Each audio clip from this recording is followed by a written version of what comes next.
In the meantime, we are staying on top of a developing story this morning. A local 18-year-old is shot and killed by police in Ferguson. Family members, joined by protesters, are demanding answers. News 4's Brittany Noble is live at Ferguson Police Headquarters, where officers have indicated they could release some more information later today. Brittany. Well, Deanna, last night the Ferguson police chief told me that he planned to hold a news conference today. Now it's unclear if that's going to happen, since the chief is waiting for confirmation from St. Louis County Police. County police are handling this investigation. Ferguson confirms they shot and killed a suspect. According to Mike Brown's mother, that suspect is her 18-year-old son. She said he was shot on Canfield Drive and left laying in the street for hours. Pictures all over social media. Brown is a 2014 graduate of Normandy High School and expected to start college in the fall. People are angry with police because they aren't releasing details of this case, and the chief says he hates to see this going on in his city. It's absolutely tragic. It breaks my heart to see this community, torn right now, and it's going to be up to all of us together to bring it back together. We want to make sure that they trust us and that we can continue to provide professional police service to them.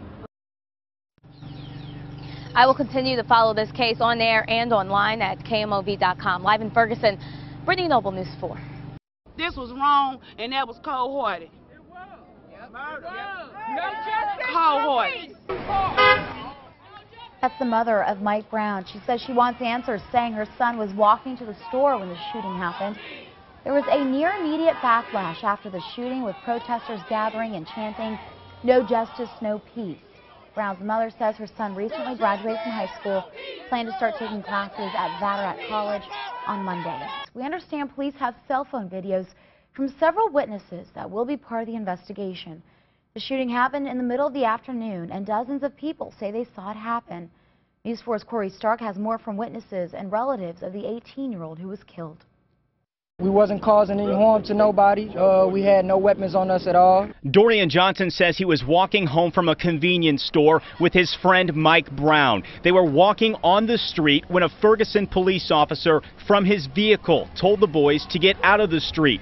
Johnson says they kept walking, causing the officer to confront the boys, first from his car, then got out of the car, firing a shot.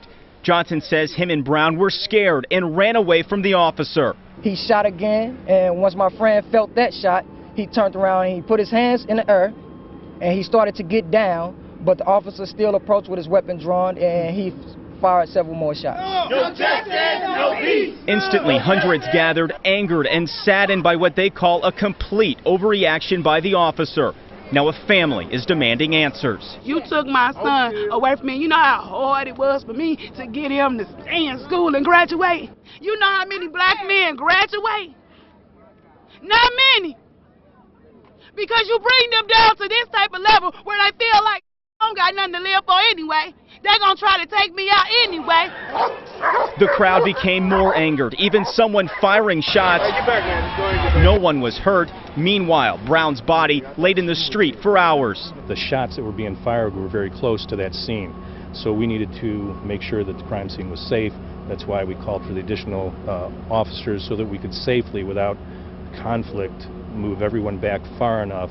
Ferguson Police Chief Tom Jackson says the St. Louis County Police Department is handling the investigation into the officer shooting, and says as standard procedure, the officer has been put on paid administrative leave.